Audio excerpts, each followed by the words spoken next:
I was driving home after a 12-hour shift when the mirror flooded with red and blue strobes. I expected a ticket, but then I saw officers crouching behind their doors. Guns leveled at my chest. They screamed for my hands. I didn't know yet that my sister had reported my own car stolen to frame me, but as I stared down those barrels, I knew the pavement was about to get very cold. The rain in Gullhaven was never just rain. It was a shroud, a gray, miserable curtain that fell over the highway and turned the asphalt into a black mirror. I was 33 years old, and my back ached in 3 distinct places. A souvenir from 12 hours on my feet at the Marrow Line Community Clinic. The dashboard clock read 11:42 at night. My eyes burned. All I wanted was the heat of my small rental house, a cup of tea, and the silence of a phone that was not ringing. I adjusted my grip on the steering wheel of my sedan. It was a 5-year-old model, reliable, paid off, and entirely mine. Or so I thought. The blue and red lights bloomed in my rearview mirror so suddenly they hurt. My heart gave a standard, anxious thud. I checked my speedometer. I was doing 45 in a 50 zone. I was not drifting. My registration tags were current. I signaled, pulled over onto the wet gravel of the shoulder, and put the car in park. I expected a bored officer to tell me a taillight was out. I expected a warning. I did not expect the spotlight. It hit my side mirror with the force of a physical blow, blinding me. I raised a hand to shield my eyes, squinting into the glare. "Driver, step out of the vehicle. Now!" The voice was amplified, distorted by a loudspeaker, and aggressive. It was not a request. It was a command that promised violence if ignored. I froze. My hand hovered near the door handle. I cracked the window. "Officer, step out of the vehicle. Keep your hands where I can see them." I pushed the door open. The cold coastal air rushed in, smelling of pine needles and gasoline. I stepped out, my legs shaking in a way I could not control. I held my hands up, palms open, shoulder height. There were 2 cruisers, 3 officers, and they all had their weapons drawn. The barrels were leveled at my chest. For a second, the world tilted. I was Naomi Patterson. I was a nurse. I paid my taxes. I had never even had a speeding ticket. This had to be a mistake, a terrifying, lethal mistake. Walk backwards toward the sound of my voice. "Do it now!" I moved my feet. The gravel crunched loudly in the silence between commands. I could feel the rain soaking through my scrubs. My breath hitched in my throat. "I am walking," I said, my voice sounding thin and winded. "I am complying." "Stop! Get on your knees. Hands behind your head." The humiliation hit me then, hot and sharp. I sank to the wet ground. The dampness seeped instantly into my pants. I interlaced my fingers behind my skull. I stared at the bumper of my own car. The car I had driven to work that morning.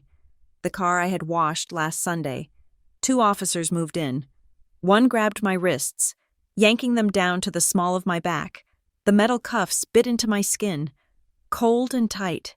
"You are making a mistake," I whispered, pressing my forehead toward the gravel because I was afraid to look up.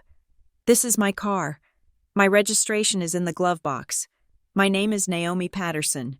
"We know who you are," the officer above me said. They hauled me up. As they turned me toward the cruiser, I saw movement at the gas station across the road. 3 teenagers were standing by the pumps, their phones raised. They were recording. I could see the little lights of their screens. Tomorrow, this would be on the local forums. "Local woman arrested at gunpoint." "Why?" I asked. The panic was starting to curdle into a sick, heavy dread. "Why are you doing this?" "We have a report, ma'am," the officer said as he pushed my head down to guide me into the back of the cruiser. "Vehicle was reported stolen 4 hours ago." "Stolen?" I stared at him, bewildered. "I have been at work. I have the keys in my pocket. Owner says you took it without consent and threatened to flee the state." The door slammed shut, sealing me in the hard plastic cage. The smell of old sweat and disinfectant filled my nose. "Taken without consent. Flee the state." The phrases bounced around my skull. Familiar and poisonous. I knew that cadence. I knew that specific dramatic flair. I closed my eyes and leaned my head against the plexiglass divider. I did not need to ask who the owner was. I knew. Olivia. The interrogation room at the station was painted a color that could only be described as institutional despair. It was beige, scuffed, and lit by a fluorescent tube that hummed like a dying insect. I sat with my hands in my lap. They had removed the cuffs after checking my ID and running the registration, but the atmosphere remained hostile. I was not a citizen to them anymore. I was a suspect who had not yet been charged. Officer Miller sat across from me. He was older, tired, with a mustache that looked like it had given up years ago. He slid a piece of paper across the metal table. "This is the report," he said. I looked at it.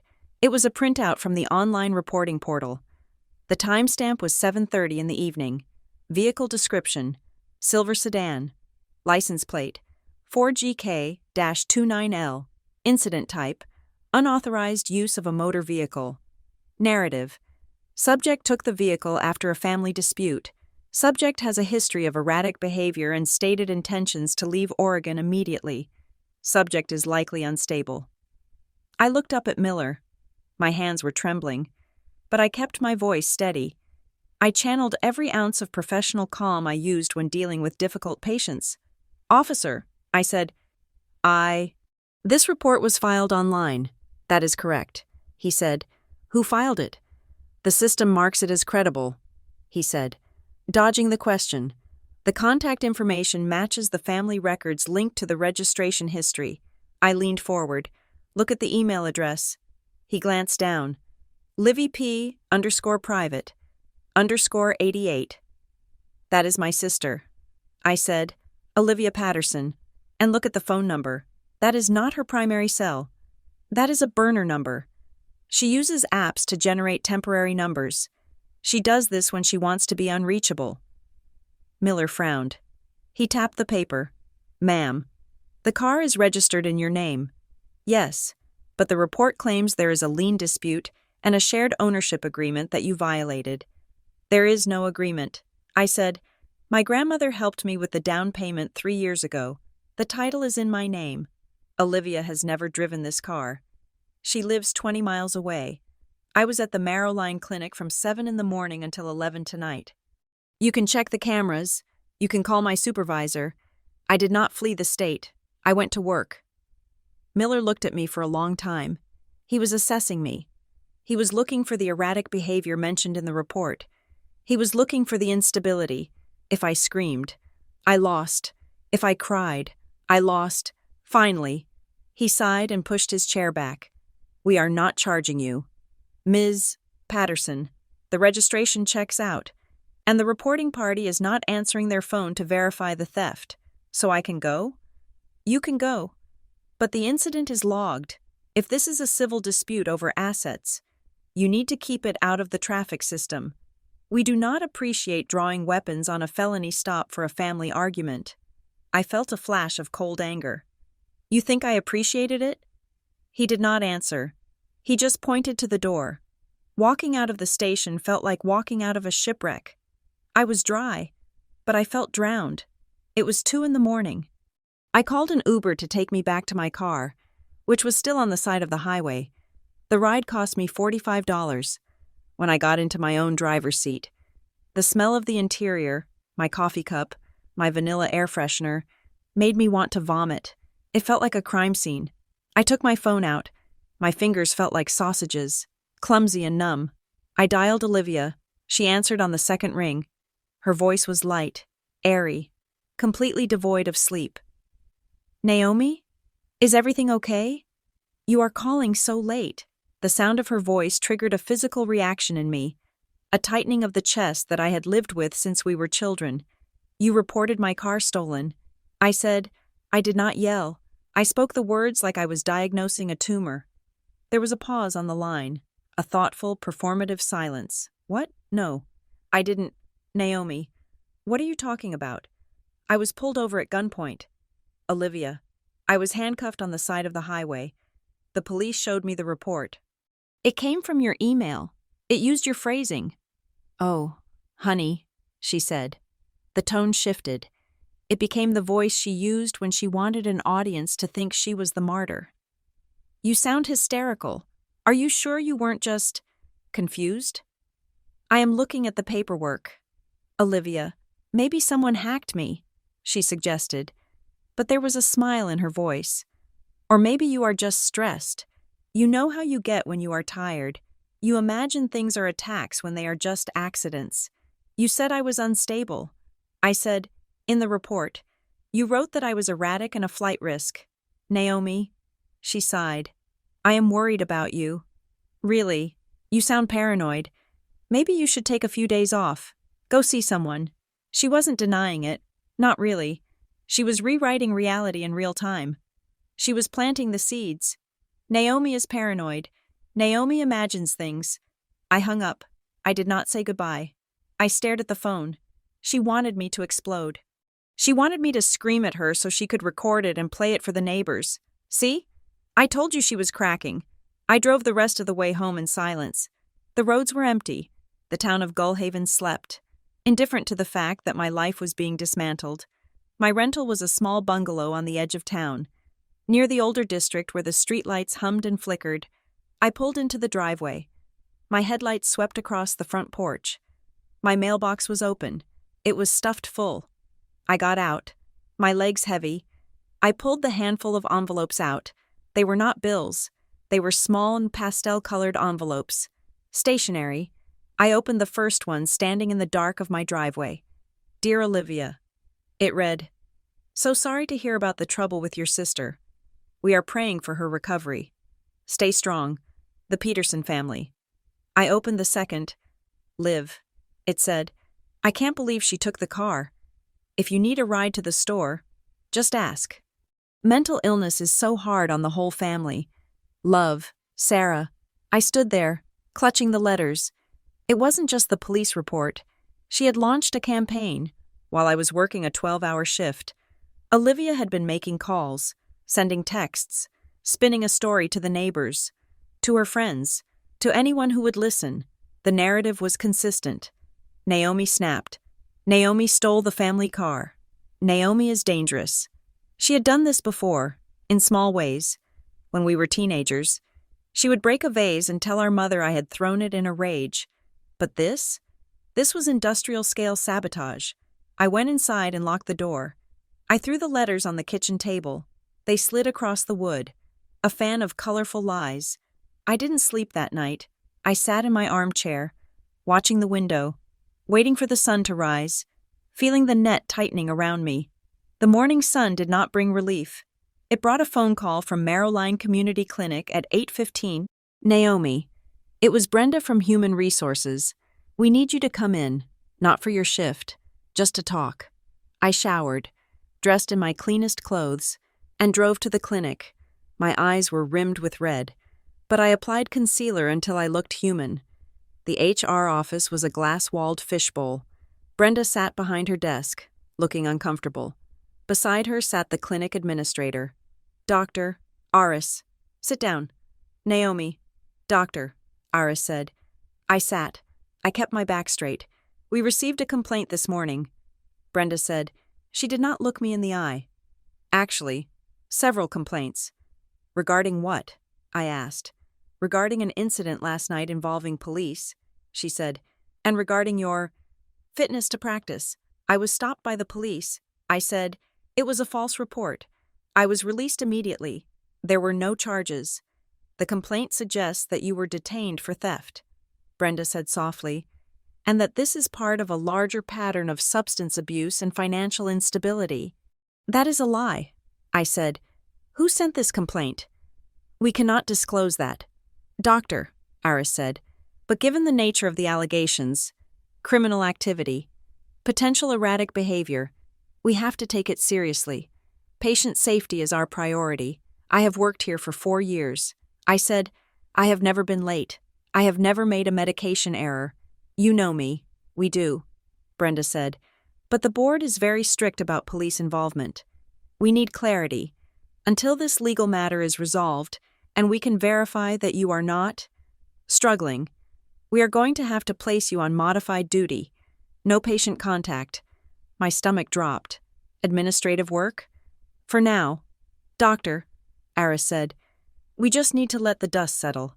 If you have documentation proving the police report was false, bring it to us. I stood up.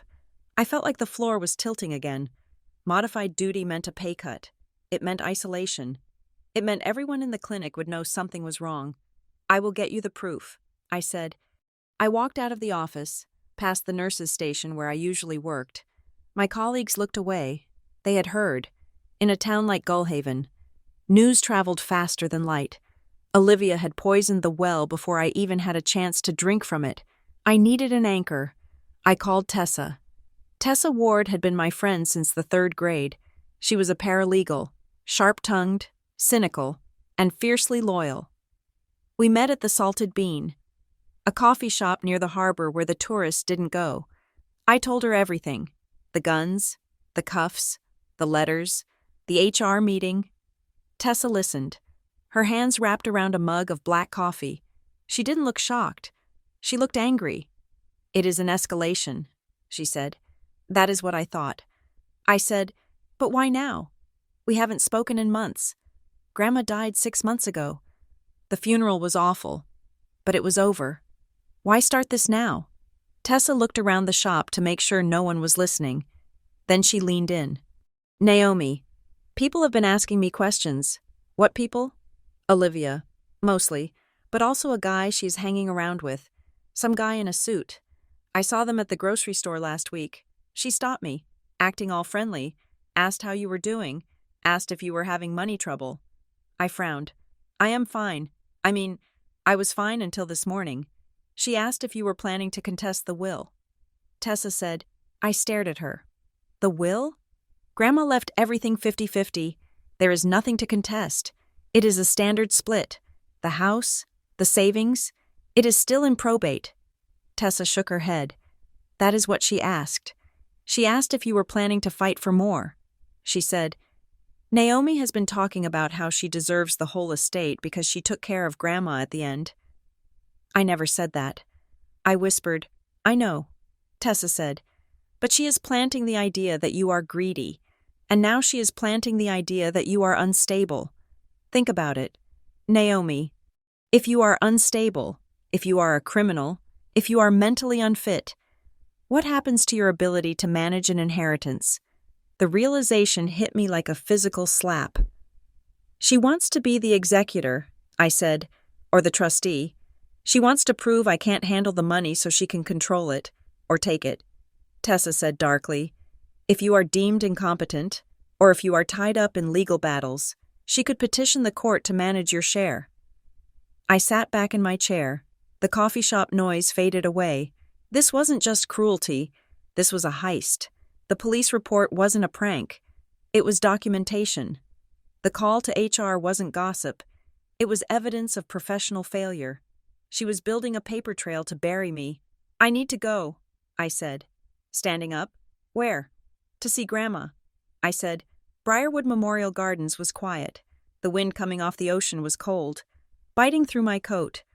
I walked up the hill to the family plot. The grass was still recovering from the winter frost. My grandmother's stone was simple. Eleanor Patterson, beloved mother and grandmother. I stood there for a long time, staring at the granite. I didn't pray. I just remembered. I remembered the last month of her life. She had been frail, her mind drifting in and out like a tide. Olivia had visited twice, bringing flowers and staying for 20 minutes to take selfies by the bedside. I had been there every night, changing sheets, reading books, holding her hand when the pain was bad. I remembered the last clear conversation we had. It was a Tuesday. She had grabbed my wrist with surprising strength. Her eyes, usually cloudy, had been sharp, lucid. Naomi, she had whispered, I am here. Grandma, listen to me. You are good. You have a good heart, but goodness is not a shield. I know. I had said, soothing her, no, you don't. She had snapped, breathless. Olivia is like your father. She wants things. She breaks things to get them. Rest now. Grandma, if anything happens to me, she had said, pulling me closer. Her voice raspy. Trust paperwork, not people. Do you hear me? Trust the paper. I hadn't understood it then. I thought she was just confused, worried about her bills. But standing there in the cold wind, with the memory of a gun barrel in my face and my sister's lies in my mailbox, I understood. Trust paperwork. Olivia was using paper to destroy me. Police reports, HR complaints, sympathy notes. She was building a fortress of lies out of documents. If I wanted to survive, I couldn't just be the good sister anymore. I couldn't just tell the truth and hope people believed me. The truth didn't matter in the legal system. Only what you could prove mattered. I touched the top of the cold stone. Okay, Grandma, I whispered. I hear you. I turned away from the grave. I wasn't going to call Olivia again to beg for an explanation. I wasn't going to cry in my room. I was going to find the paperwork. I was going to find every single piece of paper my grandmother had left behind, and I was going to find out exactly what Olivia was so afraid of. My phone buzzed in my pocket. I ignored it. I walked back to my car, the gravel crunching under my boots. Not the sound of a victim walking backward, but the sound of a woman moving forward into the fight. The sun was setting over Gullhaven, casting long, dark shadows across the road. I drove straight to the office supply store. I bought a binder, a 3-hole punch, and a box of red pens. If Olivia wanted a war of records, she was going to get one. I was done being the sister she could break. I was Naomi Patterson, and I was about to ruin her plans. The waiting room of Rusk and Fenley. Legal Group smelled of lemon polish and old dust.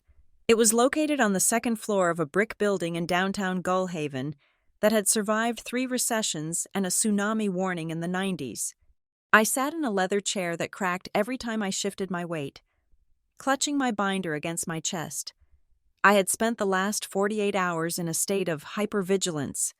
Every time a car drove past my rental house, I checked the window. Every time my phone buzzed, my heart rate spiked. The police stop had not been an isolated incident. It was a prologue. I needed to understand the rest of the book before Olivia finished writing it for me. Calvin Rusk opened his door at 10 o'clock sharp. He was a man in his late 60s, with a face that looked like it had been carved out of driftwood, rough, weathered, and entirely unbothered by human drama. He had handled my grandmother's initial estate planning years ago, a fact I hoped would buy me some loyalty. "Naomi," he said, ushering me in. "You look like you have gone 12 rounds with a heavyweight." "I feel like it," I said. I sat down across from his massive oak desk.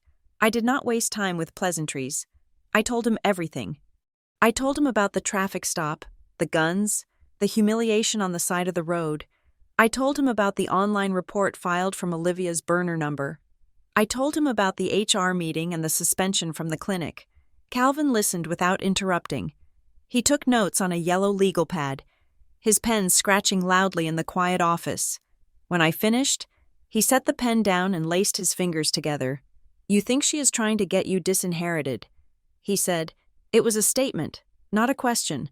"I think she is trying to paint me as incompetent," I said. "If I am a criminal, or if I am mentally unstable, does that affect the distribution?" Calvin sighed. He stood up and walked to a filing cabinet. He pulled a thick folder. The tab labeled, "Patterson Estate. The estate has not fully settled. Naomi, you know that. The probate period is long in Oregon, especially with assets like the lakefront property involved. We are looking at a final disbursement date in exactly 6 weeks." 6 weeks, I repeated. "Correct. Now, usually, a beneficiary's personal life does not matter. If your grandmother left you money, you get the money, even if you are the town pariah. However," he opened the folder and slid a document across the desk toward me. It was stamped with the seal of the Tidemark County Probate Court. The date was from 3 days ago. "Olivia has been busy," Calvin said. I looked at the header. "Petition for emergency review of beneficiary suitability." I felt the blood drain from my face. I read the summary paragraph. Petitioner Olivia Patterson asserts that beneficiary Naomi Patterson is currently exhibiting signs of acute mental distress, financial irresponsibility, and criminal tendencies. Petitioner requests an immediate freeze on all pending distributions to ensure assets are not squandered or used to fund illicit activities. She filed this before the police stopped me. I said, looking at the date. Calvin nodded. She filed it Tuesday. The police stopped you Wednesday night. She created the paper trail first. Then she manufactured the event to support it. I read further down. The language was clinical and damning. It cited erratic behavior at family gatherings I had not attended. It claimed I had unexplained debts. I had zero debt. And then, at the bottom, there was an addendum, likely added yesterday. Update. Beneficiary was detained by Gullhaven Police Department regarding a stolen vehicle investigation. She is weaponizing the legal system. I said, my voice shook, not with fear, but with rage. Calvin, this is a lie. All of it. Proving it is a lie takes time. Calvin said grimly, and time is what she is stealing from you. If the judge grants this emergency review, the assets go into a restricted trust. Guess who she has nominated to be the trustee? Herself? No, Calvin said. That would be too obvious. She has nominated an independent third party, a firm called North Harrow Fiduciary. I stared at the name. It sounded expensive. It sounded corporate. Who are they? Wealth management, Calvin said. They handle complex trusts. If the court agrees you are unfit, North Harrow takes control of your share. They manage it for your own good. They decide when you get money, if you get money, and what you can spend it on. And they charge hefty fees for the privilege. And Olivia? She gets her share free and clear, Calvin said, and since she is the one petitioning for your protection, she looks like the responsible, caring sister saving you from yourself. I sat back, the leather creaking. It was brilliant. It was evil.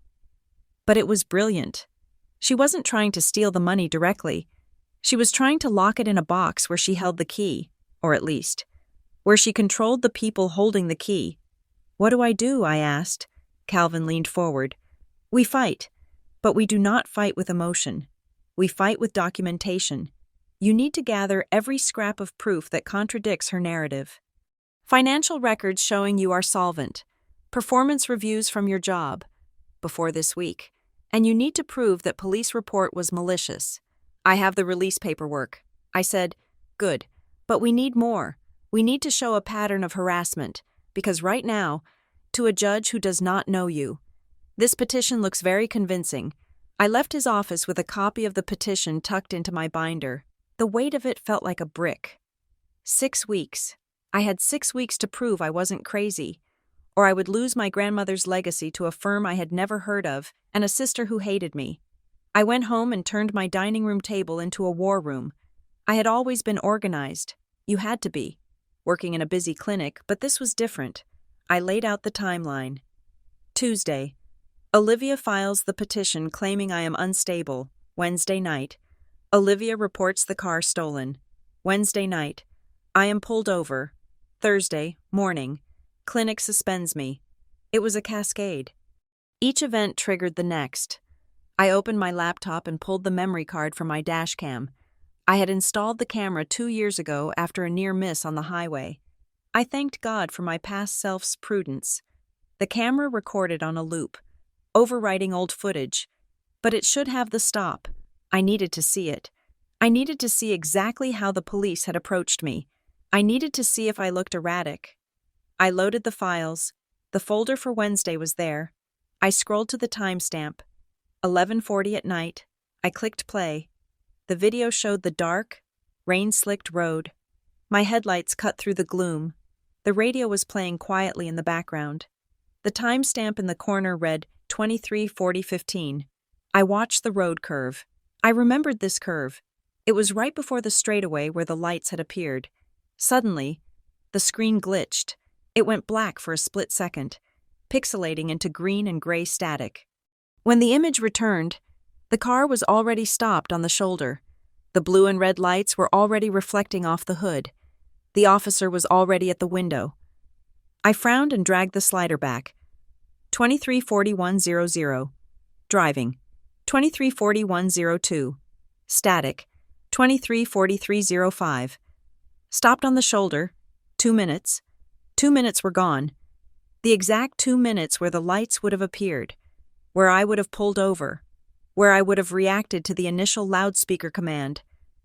I stared at the screen, my mouth dry. Dashcams did not just delete 2 minutes in the middle of a file, they corrupted whole files. Or they stopped recording entirely.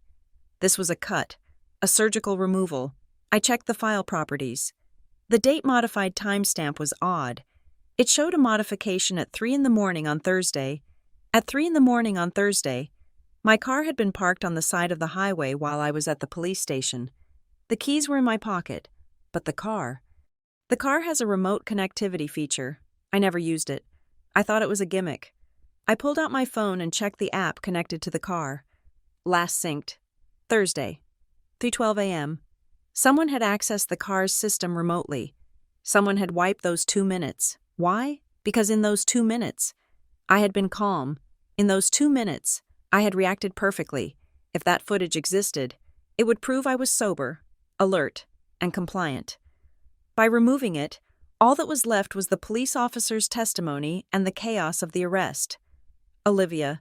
She didn't have the technical skills for this. She could barely manage her own Wi-Fi router, but she had help. I closed the laptop. The fear was still there. But it was changing shape. It was becoming cold and hard. I wasn't just fighting my sister anymore. I was fighting a professional. I needed to look her in the eye. It was a dangerous impulse. I knew. Calvin would have advised against it. He would have told me to stay away, to let the lawyers talk. But I needed to see her face. I needed to see if she would flinch. I drove to Kestrel Ridge. It was the town next to Gullhaven, slightly more upscale, where the lawns were manicured to within an inch of their lives and the homeowners association fees cost more than my rent. Olivia lived in the house she had bought with her husband before the divorce, a sprawling 2-story craftsman that she had kept by ruthlessly negotiating the settlement. I pulled into her driveway. Her car, a pristine white SUV, was parked there. I walked up the path. I did not storm. I walked with the same measured pace I used when walking into a trauma room. I rang the bell. The door opened almost immediately. Olivia stood there. She was wearing a cashmere cardigan the color of oatmeal and holding a mug of tea. Her hair was perfectly blow-dried. She looked like the cover of a magazine about wholesome living. "Naomi," she said. Her voice was pitched just a little too high, a little too loud. She looked past me, scanning the street. I glanced back. Her neighbor, Mrs. Gable, was gardening 2 houses down. Another neighbor was washing his car across the street. Olivia was on stage. "I am so glad you came," Olivia said, opening the door wider but blocking the entrance with her body. "I have been so worried. I tried to call you again, but I didn't want to overwhelm you." I looked at her. I looked at the slight tremor in her hand holding the mug. "You filed a petition." "Olivia," I said quietly, "you told the court I am erratic." Olivia's eyes widened. She stepped out onto the porch, ensuring we were visible. "Naomi, please," she said loudly. "I am just trying to help. You need structure right now. You need support. I know you are struggling with everything. I am not struggling," I said, keeping my voice low. "I am employed. I am sane. And I know you reported the car." "Naomi, stop," she cried out, taking a step back as if I had raised a hand. I did not raise a hand. I stood perfectly still. "Please, just come inside and have some tea. We can call doctor. Eris together. We can get you the help you need." She was good. She was terrifyingly good. She was framing the conversation for the audience across the street. The caring sister, the aggressive, denial-ridden addict. I took a step closer. I smelled her perfume, lilac and something metallic. I found the dashcam footage. Olivia. I lied. For a fraction of a second, the mask slipped. Her eyes narrowed. The concern vanished, replaced by a sharp, calculating glare. "You are lying," she hissed, her voice dropping to a whisper so the neighbors couldn't hear. "How do you know?" I asked. "Did you pay someone to delete it?" She smiled then. It was a small, tight smile. "You are paranoid." "Naomi, that is a symptom. You know, paranoia, delusions of conspiracy. It is all going to be in the report." She stepped back inside. I hope you feel better. Sweetie, she called out, loud enough for Mrs. Gable to hear 3 houses away. Drive safe. She shut the door. I stood on the porch for a moment, my hands clenched at my sides. I turned around and walked back to my car. As I reached the driveway, Mrs. Gable straightened up from her rose bushes. She waved tentatively. I walked over to the low fence separating the properties. I had known Mrs. Gable since I was a teenager visiting Olivia. Hi, Mrs. Gable, I said. Hello, Naomi, she said. She looked uncomfortable. Is everything all right? Olivia said you were having a hard time. I am fine. Mrs. Gable, I said, just a misunderstanding. She nodded, clearly not believing me. Well, it is good of her to help. She has been working so hard on the family paperwork. I see that man coming over all the time. I froze. What man? The man in the suit? Mrs. Gable said. He parks down the street, in a gray sedan. Charcoal suit. Very sharp. He never says hello. Just goes right in with his briefcase. I assume he is a lawyer or an accountant. When does he come? Oh, usually in the mornings, or late at night. He was here Tuesday night until very late. Tuesday night, the night she filed the petition. Thank you. Mrs. Gable. I said. I got into my car. A man in a charcoal suit, helping with records, someone with access, someone who knew the legal system and maybe knew how to wipe a car's computer. The call from North Harrow Fiduciary came the next morning at 9. The voice on the other end was female, professional, and smooth as glass. Ms. Patterson? This is Elena from North Harrow Fiduciary. We are the interim administrators for the Patterson Trust pending the court's review. I gripped the phone. Interim? The court hasn't ruled yet. We have been granted preliminary oversight to ensure asset stability. Elena said, It is standard procedure when a petition is filed. We would like you to come in for a routine meeting, just to verify your beneficiary details and go over the disbursement schedule. It sounded voluntary. I knew it wasn't. When? I asked. Today at 2? We can fit you in. I agreed. I called Calvin immediately. Go, he said, but say nothing about the petition. Answer their factual questions. Do not volunteer information. And listen. Listen to what they ask. Their questions will tell us what Olivia has fed them. North Harrow Fiduciary was located in a glass monolith on the edge of the financial district. The lobby had marble floors and a waterfall that trickled down a slate wall. It smelled of money, cold, clean air that had been filtered 10 times. I was escorted to a conference room on the 14th floor. The view of the harbor was spectacular. I could see the gray ocean churning in the distance. 2 people entered. Elena, the woman from the phone, and a man who introduced himself as Mr. Vance. They wore matching expressions of polite concern. Thank you for coming. Ms. Patterson. Mr. Vance said. He opened a folder. We just need to update our files to ensure the trust is managed according to your grandmother's wishes. He didn't look at me. He looked at the paper. First, verify your current address and employment status. I gave them the details. Employment status? Elena asked. Are you currently active at the clinic? I am on administrative leave pending an internal review. I said. She made a note. Reason for the review? I hesitated. A false complaint regarding a traffic incident. I see. She said. She wrote something down. It took her a long time to write it. Mr. Vance took over. Ms. Patterson, do you have any outstanding legal judgments against you? No. Any history of substance rehabilitation programs? No. Have you ever been treated for episodes of dissociation or aggressive outbursts? I looked at him. These were not standard beneficiary questions. These were diagnostic questions. No, I said firmly. Why are you asking this? Standard risk assessment. Mr. Vance said. The trust has clauses regarding beneficiary competency. We have to be thorough. Has my sister answered these questions? I asked. Mr. Vance smiled tightly. We are discussing your file, Miss Patterson. They continued for 20 minutes. Do you have gambling debts? Do you have access to firearms? Do you have a history of memory loss? Every question felt like a brushstroke in a portrait they were painting. a portrait of a woman who could not be trusted with a checkbook, let alone a lakefront estate. "Thank you," Elena said finally, closing the folder. "That will be all for now." I stood up. My legs felt stiff. "When will the final disbursement happen?" I asked. "That depends." "Mister," Vance said, "if the court determines that a protective trust is necessary, the disbursement structure will change. We would manage your share on your behalf. You would receive a monthly allowance, an allowance, like a child." I walked out of the conference room. I felt dirty. I felt like I had just participated in my own burial.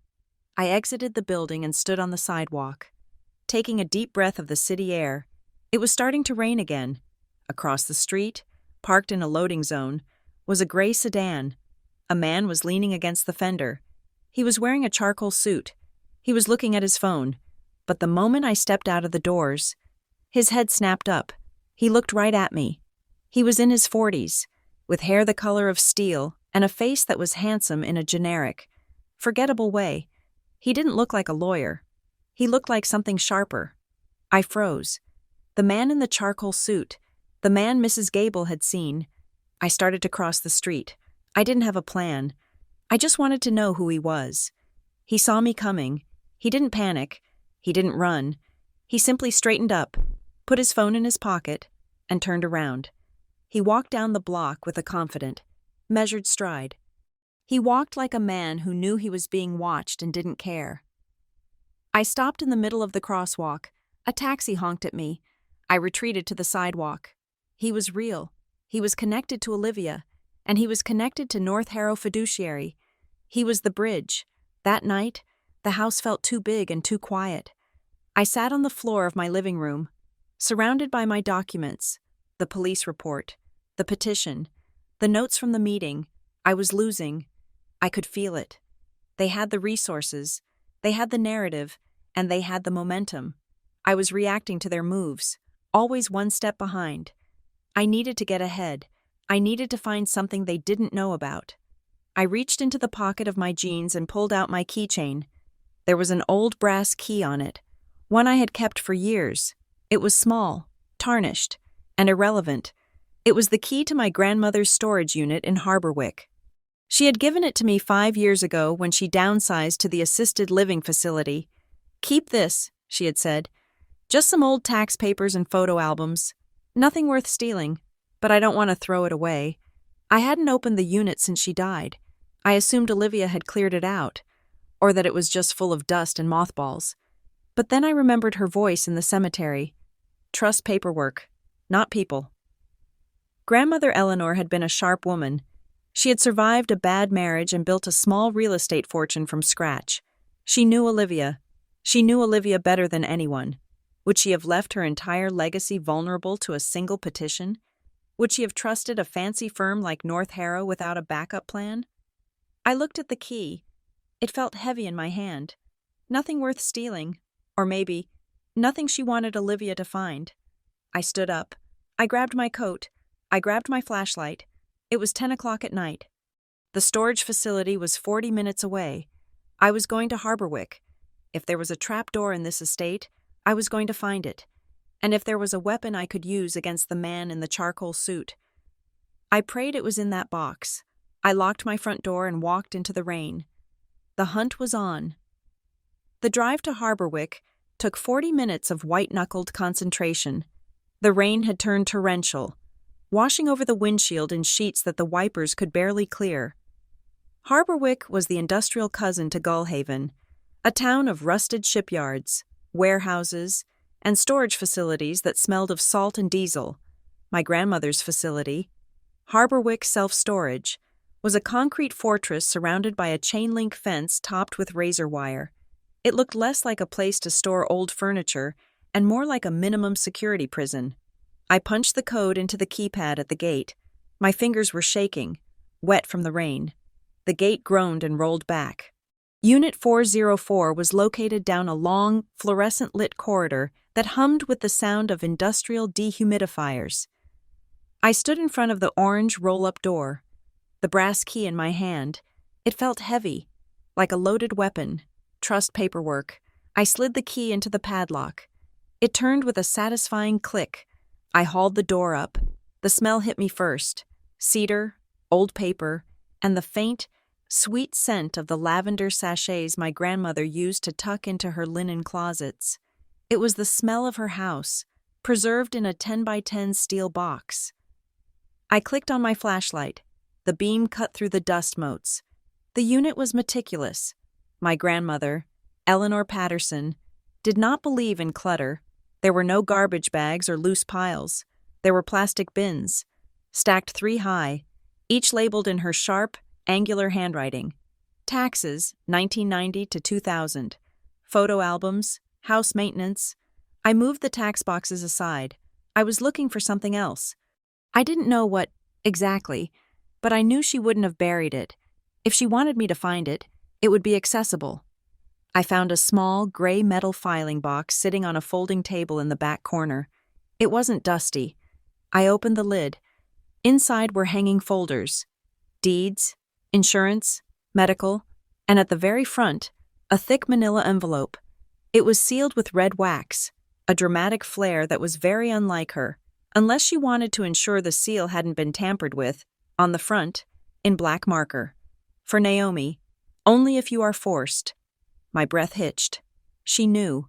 She hadn't just suspected. She had known. I sat down on the cold concrete floor, heedless of the dirt, and tore the envelope open. There were 3 things inside: a notarized letter, a photocopy of a ledger page, and a business card. I unfolded the letter first. The date at the top was 3 years ago, 6 months before her diagnosis, back when she was still driving and managing her own affairs. "My dearest Naomi, if you are reading this, I assume Olivia has done something unforgivable.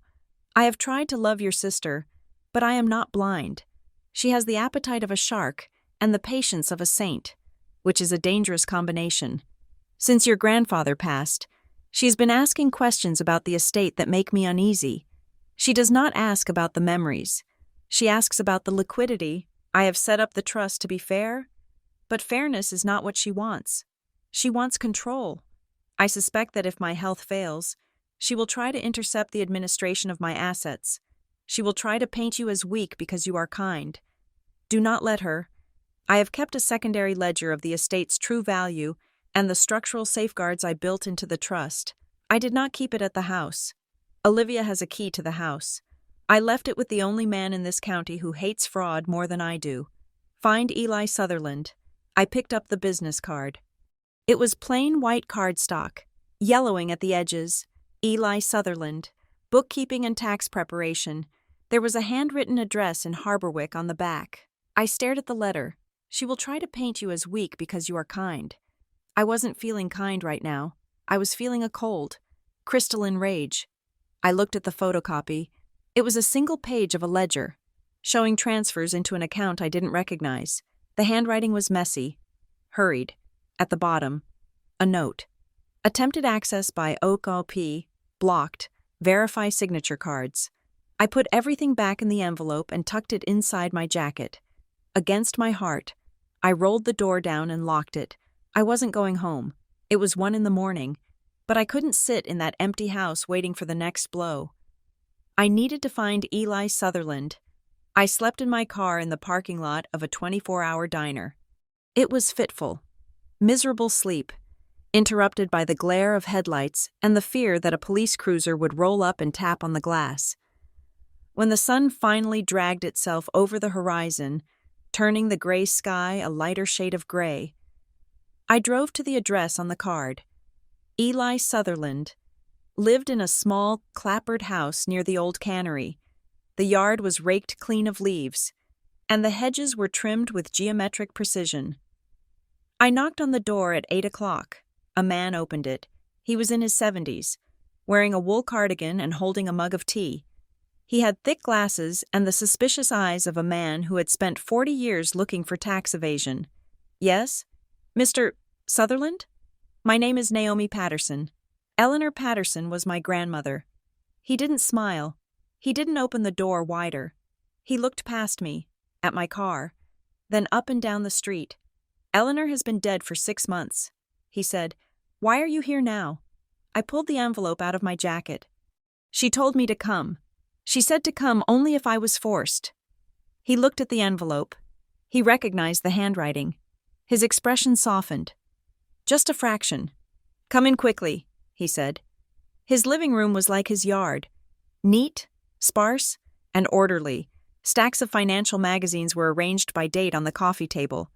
He sat in an armchair and gestured for me to take the sofa. So, he said, she finally played her hand? Who? Your sister? He said, Olivia. Eleanor predicted she would wait until the probate period was almost over. The closer you get to the money, the more desperate people get. She filed a petition. I said, she claims I am unstable. She claims I am a criminal. She had the police pull me over at gunpoint. Eli didn't look surprised. He nodded slowly, as if checking off boxes on a mental list. She tried that with Eleanor. 2. He said, What? 3 years ago? He said, before Eleanor got sick. Olivia took her to a medical appointment, a routine checkup. I wasn't there, but the receptionist at the clinic was a client of mine. She called me afterward. He got up and walked to a safe in the corner of the room. He spun the dial. Olivia tried to slip a document in with the intake forms. He said, his back to me. She told Eleanor it was just an updated HIPAA release. Eleanor had forgotten her reading glasses. She was about to sign it. He pulled out a file folder and returned to his chair. The receptionist intervened. He said, she saw the header. It wasn't a HIPAA form. It was a durable power of attorney, effective immediately, granting Olivia full control over Eleanor's medical and financial decisions. I felt sick. She tried to trick her? She tried to steal her life with a ballpoint pen. Eli said, Eleanor didn't sign it. She took the paper, put it in her purse, and walked out. She brought it to me that afternoon. He opened the folder and handed me a document. It was a draft of a trust amendment. Look at the signature page, he said. I turned to the back. There was a signature. Eleanor Patterson. It looked like her signature. The loop of the E, the sharp cross of the T. But it wasn't right. The pressure is wrong, Eli said, pointing with a calloused finger. See how the ink pools at the start of the letters? That is hesitation. That is someone drawing a signature, not writing one. And look at the slant. Eleanor wrote with a 15-degree slant to the right. This is almost vertical. Who signed this? Olivia practiced. He said, we found a notebook in Eleanor's house later that week when we were moving boxes.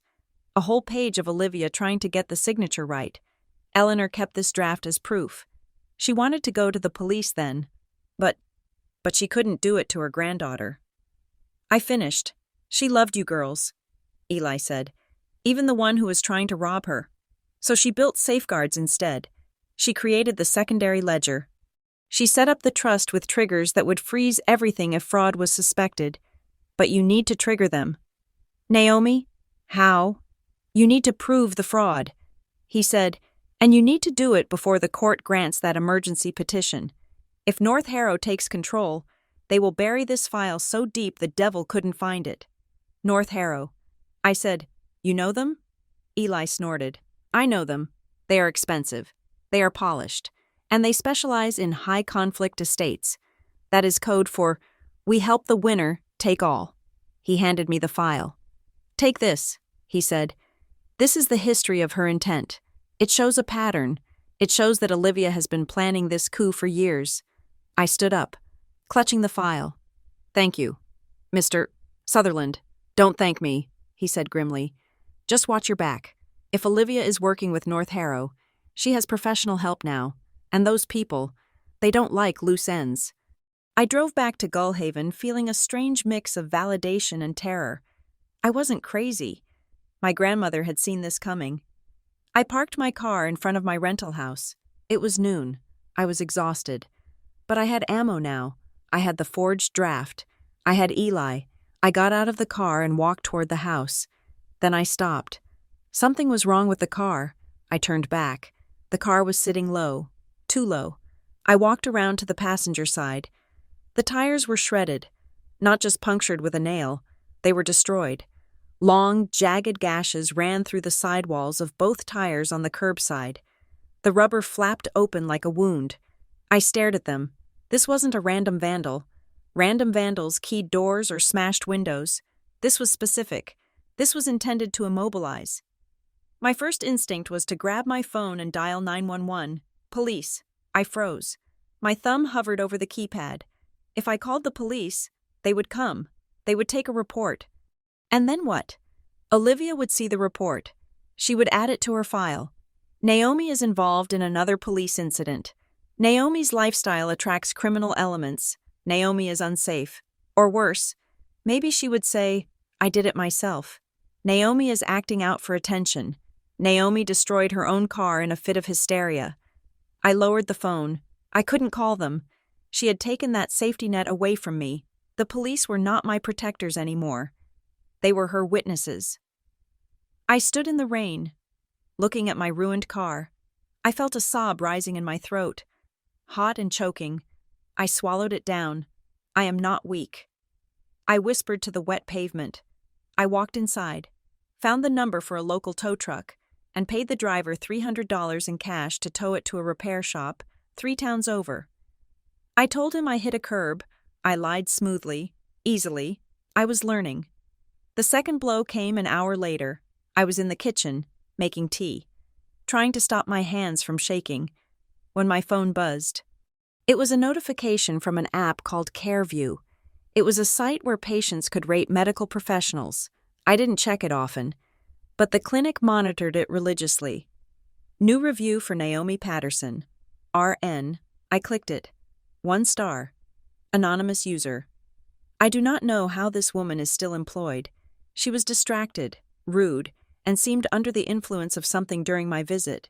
I heard she is being investigated by the police for theft. Dangerous to have someone like that around medication.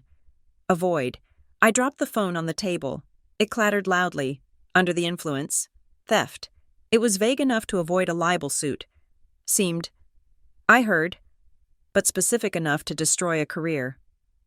5 minutes later, the phone rang. It was Brenda from HR. Naomi, she said. Her voice was stiff. I saw the review. Brenda, I said, it is fake. You know it is fake. I haven't seen a patient in 3 days. It is out there. Naomi, she said.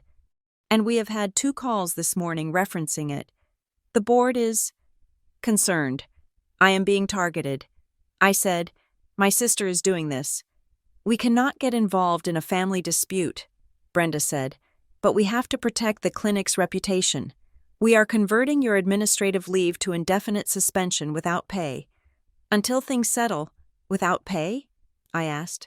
Brenda, I have rent. I have legal fees. I am sorry, she said, and she hung up. I sat in the silence of my kitchen. My income was gone. My car was destroyed. My reputation was being shredded online. I felt my identity shrinking. I wasn't Naomi the nurse anymore. I wasn't Naomi the reliable tenant. I was Naomi the problem, Naomi the liability. I needed help, not a lawyer. I couldn't afford Calvin's hourly rate for a therapy session. I needed someone who understood how stories were built and how to tear them down. I called Tessa. We met at a park bench near the marina, far away from the coffee shop where we might be overheard. I wore a baseball cap and sunglasses. I felt ridiculous, but I also felt necessary. Tessa looked at the photos of my tires on my phone. She looked at the screenshot of the review. She is trying to break you, Tessa said. She wants you to snap so she can point at the pieces and say, I told you so. I know. I said, but I have this. I showed her the letter from Grandma and the forged draft from Eli. This is good, Tessa said. This is really good. But it is complex. You need someone who can put this together in a way that people understand. A judge might look at this and see a messy family squabble. You need a narrative. She paused. You need to talk to Mara. Mara Ives? I asked. Your cousin? She is the best investigative reporter at the Gullhaven Ledger Line. Tessa said, she hates bullies. And she hates Olivia. They went to high school together. Will she listen?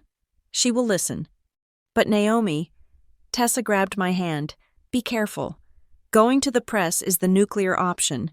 If you prove a conspiracy, you win. But if you miss, if you look like you are just slinging mud, you look like the crazy one. And that is exactly what Olivia wants. I have nothing left to lose. I said, she took my job. Tessa. She took my car. I called Mara from the park bench. She agreed to meet me in 20 minutes. Mara Ives was waiting in a booth at a dive bar called the Rusty Anchor. It was dark, smelled of stale beer, and was completely empty at 3 p.m. Mara was small, sharp-featured, with hair dyed a violent shade of crimson. She had a laptop open and was typing furiously when I sat down. "Tessa says you are being hunted," Mara said without looking up. I put the binder on the table. I slid the notarized letter from Grandma across the scarred wood. "Read this," I said. Mara stopped typing. She picked up the letter. She read it once, then she read it again. She picked up the forged draft. She looked at the police report I had included. She whistled low and long. "Your sister is a piece of work." She said, "She is trying to get a guardianship." I said, "She is using a firm called North Harrow." Mara's head snapped up. "North Harrow? You know them?" "Everyone in the newsroom knows them." She said, "They are the cleaners. They come in when wealthy families have problems. Usually, they are burying scandals. But if they are helping your sister proactively, that is expensive." "Where is she getting the money?" "The estate." I said, "She is betting on the payout." Mara tapped her pen on the table. "Okay, here is the problem. This letter? It is emotional proof, but it is not legal proof of the current situation. The forged draft? It was never executed. It is evidence of intent, but it is old. So I have nothing?" "No. You have smoke," Mara said. "We need to find the fire. We need to find a direct link between Olivia and the false police report. Or a direct link between North Harrow and the judge." She turned her laptop toward me. "I pulled the probate filings this morning after Tessa called me." She said, "Look at this." I looked at the screen. It was the docket for in re estate of Eleanor Patterson. Olivia's attorney is Holt Varon. Mara said, "I recognize the name. He was on billboards on the highway. Varon Law. We fight for families. He is a pit bull," Mara said. "He specializes in aggressive guardianship. He doesn't just win cases. He destroys the opposition. He is the guy you hire when you want to scorch the earth." She scrolled down. "And look at this attachment. Filed yesterday. It was a document titled Supporting Statement of Witness." I leaned in. "Witness? Janice Pell." "Who is Janice Pell?" I asked. "I have never heard of her." "Read it," Mara said. Janice Pell. State that on January 15th. I overheard Naomi Patterson at the grocery store speaking on her phone. She was agitated and stated loudly that she intended to take the cash and disappear, and that she would burn the house down before she let her sister have it. My mouth fell open. I wasn't even in town on January 15th. I was at a nursing conference in Portland. It is a total fabrication. I said, "Doesn't matter." Mara said, "It is in the file. It corroborates the flight risk narrative. Varon is building a wall of witnesses, even if they are lying. You have to disprove each one. How do I fight this?" "We dig," Mara said. "We find out who Janice Pell is. We find out what connection she has to Olivia. We find the IP address that police report came from. But Naomi..." She looked at me seriously. "If we start asking questions, they will know. Varon has ears everywhere. The moment we poke Janice Pell, she will call him. Let her call." I said, "I want them to know I am coming." Mara smiled. A sharp, predatory smile. "Good. I like a source with teeth." I left the bar feeling slightly less alone. I had a team now. Calvin the lawyer, Tessa the friend, Eli the historian, Mara the weapon. I drove my rental car. The mechanics had put cheap used tires on it for now. Back toward my house. The rain had stopped, but the sky was bruising purple with twilight. I pulled into my driveway. I checked the mailbox. Empty. I checked the porch. Empty. I walked inside and locked the deadbolt. I checked the back door. Locked. I checked the windows. Locked. I was safe inside my box. Then my phone buzzed. It wasn't a notification. It was a text message. The number was blocked. No ID. I opened it. Stop digging, or we will make the stolen car story look real next time. I stared at the screen. The glowing letters burned into my retinas. Make it look real. That meant planting evidence. That meant drugs in the trunk. Or stolen goods in the back seat. That meant a prison cell, not just a holding tank. My heart hammered against my ribs. This wasn't just a legal battle over money anymore. This wasn't just about reputation. They were watching me. They knew I had been to Harborwick. They knew I was asking questions. I sat down on the floor, my back against the locked door. I held the phone in my hand. Psychological warfare. That is what this was. They wanted me to be too terrified to move. They wanted me to freeze. I took a screenshot of the text. I sent it to Mara. I sent it to Calvin. Then I typed a reply to the blocked number. I didn't know if they would receive it, but I needed to send it.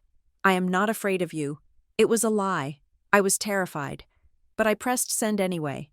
Calvin Rusk's office looked different in the daylight.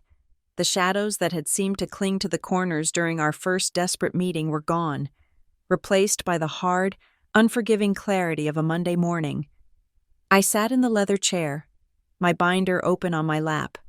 Calvin was behind his desk, sleeves rolled up, looking less like a weary country lawyer and more like a general staring at a map of enemy territory. We need to stop bleeding. Naomi, he said, his voice gravelly. Right now, we are reacting. Olivia files a motion. We scramble. She calls the police. You panic. We need to change the geometry of this fight. How? I asked. My voice was steady, but I felt the vibration of fatigue deep in my bones. I hadn't slept more than 4 hours a night since the tires were slashed. We file a formal contest to her petition, Calvin said. We deny every allegation. But that is just defense. The offense is discovery. He slid a pad of paper toward me. He had written a list in block capitals. 1. Demand production of documents from North Harrow fiduciary. 2. Subpoena source data for the police report. 3. Depose Olivia Patterson. We are going to ask for everything, Calvin said. Every email, every internal memo, every phone log between North Harrow and your sister. If they are conspiring to defraud the estate, there will be a paper trail. These corporate types are arrogant. They never think anyone will look at the metadata. Metadata, I said. Testing the word. Data about data, Calvin explained. When was a file created? Who edited it? Was it emailed? If Olivia claims she wrote that petition herself. But the metadata shows it was created on a computer registered to North Harrow. We have her on perjury. And the police report? I asked. Calvin tapped the second point on his list. You said the report was filed online. That means there is an IP address. We subpoena the records from the police department's third-party hosting service. We find out exactly where she was sitting when she typed that you were a thief. It felt overwhelming, but for the first time, it also felt possible. I wasn't just a victim waiting for the next blow. I was a litigant. We have to be methodical, Calvin warned, catching my eye. No more confrontations in driveways. No more emotional texts. You are a block of ice. Naomi, you do not melt. You do not crack. You let the paperwork do the screaming. I nodded. A block of ice. I could do that. I had to do that. I left Calvin's office and drove straight to meet Mara Ives.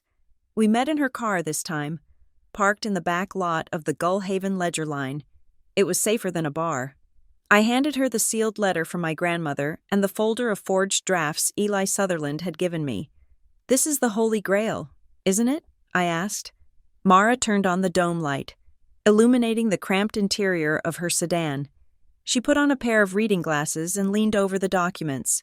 She didn't speak for a long time. The only sound was the rustle of paper and the distant hum of traffic on the highway. It is emotional proof, she said finally. It proves your grandmother knew Olivia was a snake. But legal proof? She flipped between the forged trust amendment from 3 years ago and a copy of the petition Olivia had filed last week. She held them side by side. Look at this, she whispered. What? Look at the footer. Mara said. She pointed to the bottom of the page. On the forged draft, the page number was centered, flanked by 2 small hyphens. Page 1. On the petition Olivia had just filed. The page number was identical. Same font, same spacing, same hyphens. So? I asked. It is a standard format. No, Mara said, her journalist eyes gleaming. It isn't. The court standard uses a simple number in the right corner. North Harrow uses a specific serif font with brackets. This hyphenated center style? This is a specific template. She grabbed the forged draft again. 3 years ago. Olivia tried to get your grandmother to sign this. She likely downloaded a template off a legal advice website or… Mara trailed off, her mind racing. Or she got it from a lawyer she was consulting back then. And she is using the exact same template now? People are creatures of habit. Naomi, if she is using the same formatting for a court petition that she used for a forged amendment 3 years ago, it suggests she isn't using a new lawyer for the drafting. She is doing it herself, or using the same dirty source she used back then. She tapped the paper. If we can prove that the digital fingerprint of the document she filed in court matches the digital fingerprint of the forgery she tried to use on your grandmother, we destroy her credibility. We prove a pattern of premeditated fraud spanning years. Can we prove it? Mara smiled, a tight, sharp expression. I have friends in digital forensics, but we need the source file. And to get that, we need to know where she is working. I went to the police department records office the next morning. It was a small room behind a plexiglass window, staffed by a woman named Sarah, who I knew vaguely from high school. She looked tired, sipping a massive iced coffee. Hi, Sarah, I said. I need to request the technical logs for a report filed against me. My lawyer said I am entitled to the metadata under the Freedom of Information statutes. Sarah sighed and typed my name into her terminal. Patterson, Naomi. The stolen vehicle thing? Yes. She frowned at the screen. That was weird. The system flagged it as a priority verify, but then no one followed up. I need the submission log. I said, specifically the origin IP. Sarah hesitated. Usually we redact that for privacy. Sarah, I said, leaning closer to the glass. It was my sister. She filed it to harass me. I am trying to stop her from taking my house. Please. Small towns ran on rules, but they also ran on favors. Sarah looked at me. She remembered me. I had treated her mother in the ER 2 years ago for a broken wrist. I had stayed late to make sure she was comfortable. She glanced over her shoulder to make sure the sergeant wasn't looking. I can't print it, she muttered, but I can tell you what I see. She squinted at the lines of code on her screen. Submission received 1930 hours. IP address traces to a commercial block downtown. It is not a residential address. It is listed as Pine Barrow Commons. Pine Barrow Commons? It is that new co-working space on 4th Street. Sarah said, where the old bakery used to be. Thank you. Sarah. I walked out. Pine Barrow Commons. Olivia didn't work. She hadn't held a job since her divorce 4 years ago. She claimed she was managing her portfolio, which mostly meant spending alimony and complaining about the service at restaurants. Why would she be at a co-working space at 7:30 at night? Pine Barrow Commons was sleek, industrial, and utterly soulless.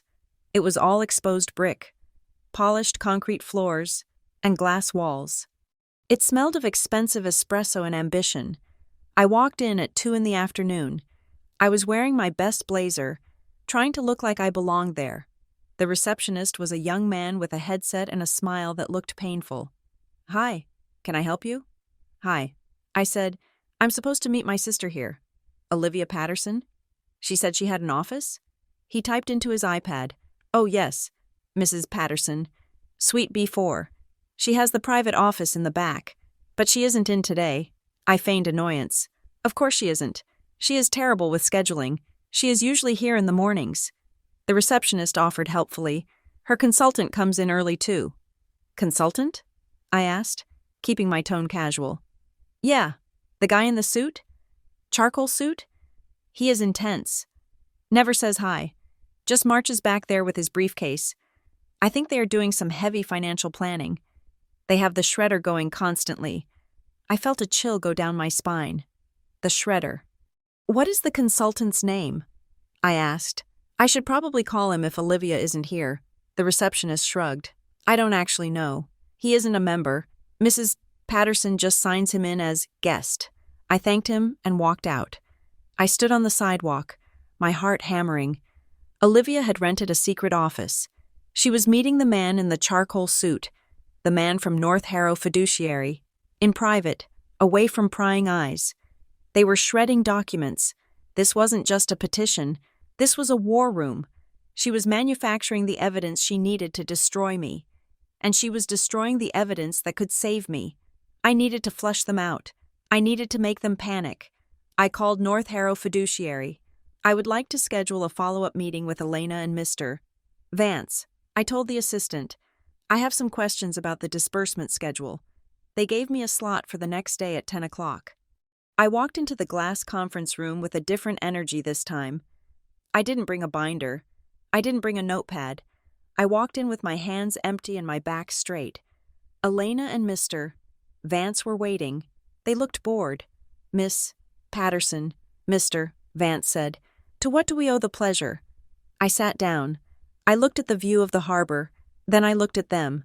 "I just wanted to let you know," I said calmly, "that I have retained new counsel." "That is your right," Elena said, smoothing her skirt. "And we have decided to take a different approach." I continued. "We are not just contesting the petition in probate court. We are filing a formal complaint with the Oregon Division of Financial Regulation regarding North Harrow's administration of the trust." There was a silence, a thick, heavy silence. Mr. Vance blinked. His left eye twitched. Just a tiny spasm. "On what grounds?" he asked. His voice was a decibel quieter than before. "Collusion," I said. "Conflict of interest. And the facilitation of fraud." I saw Elena's hand tighten on her pen. Her knuckles turned white. "Ms. Patterson," Mr. Vance said, forcing a smile that looked like a rictus of pain. "Those are serious allegations. If you make them public without proof, you open yourself up to libel." "Oh, I am not making them public yet," I said. "I am sending the file to the state regulators first, and to my contact at the Gullhaven Ledger Line. They are very interested in the relationship between your firm and certain consultants." I let the word hang there. "Consultants." Elena flinched. It was unmistakable. She shifted in her seat, glancing quickly at Mr. Vance. Mr. Vance didn't flinch, but his eyes went dead. "We are acting entirely within the scope of our fiduciary duty," he said. "Then you have nothing to worry about," I said. "I just wanted to be transparent. My grandmother always said, 'Trust paperwork.' So I'm going to let the state look at yours." I stood up. "I will see you in court," I said. I walked out. I didn't look back, but I could feel their eyes boring into my back. I had poked the beast. Now I had to wait and see if it would bite. The bite came 3 hours later. I was at the grocery store, buying rice and beans because my bank account was draining fast. My phone rang. No caller ID. I answered it in the cereal aisle. "Hello? Naomi Patterson?" The voice was male, smooth, cultured. It wasn't Mr. Vance. It was deeper. "Who is this?"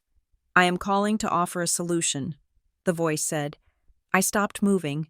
I stood in front of the cornflakes, my basket heavy in my hand. "I am listening." "Your family is going through a difficult time," the man said. "These legal battles, they are messy. They are embarrassing. No one wants to see the Patterson name dragged through the mud in the local press. Get to the point." I said, "A settlement," he said. "A clean break. You withdraw your objection to the petition. You agree to the trust structure. In exchange, the trustee will authorize an immediate cash disbursement of $50,000, and the incidents will stop." $50,000, I repeated. My share of the estate was worth $500,000, maybe more. "It is immediate cash." "Naomi," he said, "you are suspended from work. You have car repairs. You have bills. This solves everything. You walk away. You start fresh somewhere else. And if I say no?" There was a pause, a long, thoughtful pause. Then the offer goes away, he said, and the review of your competency continues, and the public record of your instability grows. It would be a shame for a young woman to lose her future because she was too stubborn to take a gift. I felt a cold rage rising in my chest. It wasn't fear anymore. It was pure, distilled hatred. "Who are you?" I asked. "I am a friend of the family," he said. "You are the man in the charcoal suit." I said, "I know you. I saw you at Pine Barrow Commons." Silence. "Tell Olivia," I said, my voice shaking with adrenaline. "Tell her I don't want $50,000. I want the truth. And tell her I am not going anywhere." I hung up. My hands were trembling so hard I almost dropped the phone. I abandoned my basket in the aisle and walked out of the store. I couldn't breathe. When I got home, my landlord, Mr. Henderson, was waiting on my porch. Mr. Henderson was a nice man. He fixed the leaky faucets and never raised the rent. But today, he looked shifting and uncomfortable. "Hi, Mr. Henderson," I said, walking up the driveway. "Is everything okay?"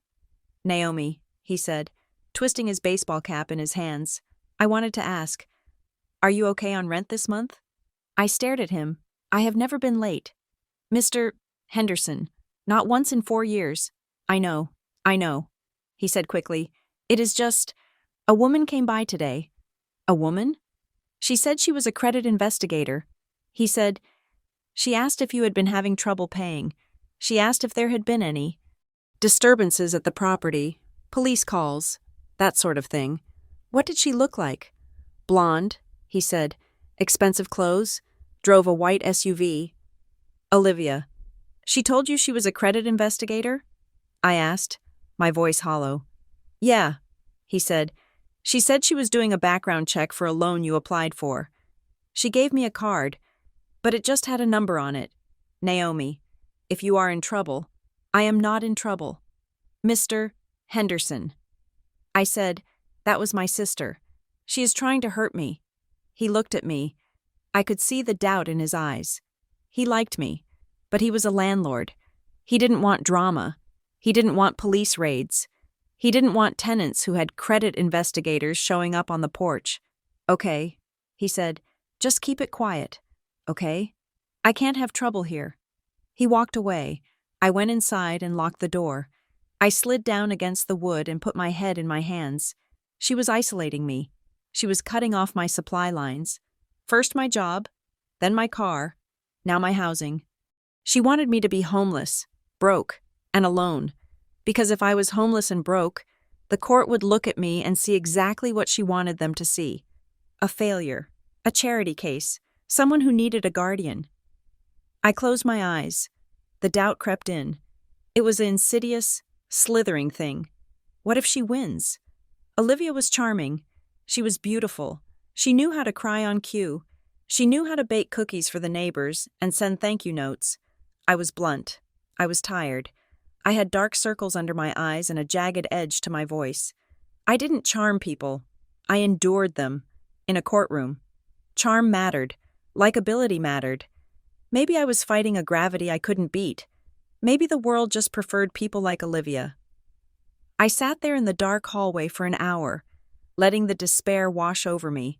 It was heavy and cold, like the ocean water in the harbor. Then the phone rang. I almost didn't answer it. I thought it was the man in the suit again, but it was Eli Sutherland. "Naomi?" His voice crackled. It sounded urgent. "Eli?" "I found something," he said. "I was going through the old boxes, the ones Eleanor left in my attic. Not the storage unit. What is it?" "I found a note in a secondary ledger from 10 years ago. He said, it is about the lakefront property, the cabin on Lake Bracken. What about it?" "Eleanor didn't just own it," Eli said.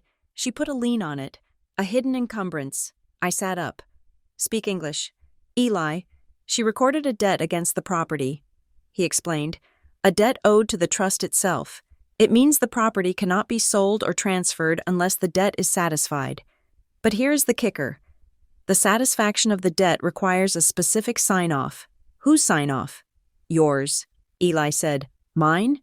"Specifically yours. He said, or, in the event of your incapacity, the sign-off of an independent trustee appointed by the court. My incapacity. That is why. I whispered, that is why she needs me declared incompetent. Exactly, Eli said. If you are sane, you can block the sale. You have veto power. But if you are unstable, if you are under guardianship, the guardian can sign for you, or the trustee can override you. Olivia wants to sell the cabin. I said, it is prime real estate. Eli said, worth $2 million easily. Developers have been eyeing that shoreline for years. It all clicked. The urgency, the settlement offer, the pressure. She had a buyer. She had a deal lined up, but she couldn't close it as long as I was standing in the way with my veto power. She needed me removed from the equation. Where is the deed? I asked. Where is the document that proves this lien exists? That is the problem, Eli said. I have the ledger note referring to it, but the actual recorded instrument? The original deed with the restriction? North Harrow has it. I said, they must. Eli said, it would be in the master file, and if they are working with Olivia, they are hiding it. I said, they are pretending it doesn't exist so they can push the sale through once I'm out of the way. They are erasing the safeguard. Eli said. I hung up. My hands weren't shaking anymore. The despair was gone, replaced by a cold, mathematical clarity. I knew the motive. I knew the mechanism. I had to get into the master file. I couldn't subpoena it. They would just redact it or claim it was lost. I couldn't ask for it. I had to get it. I looked at the clock.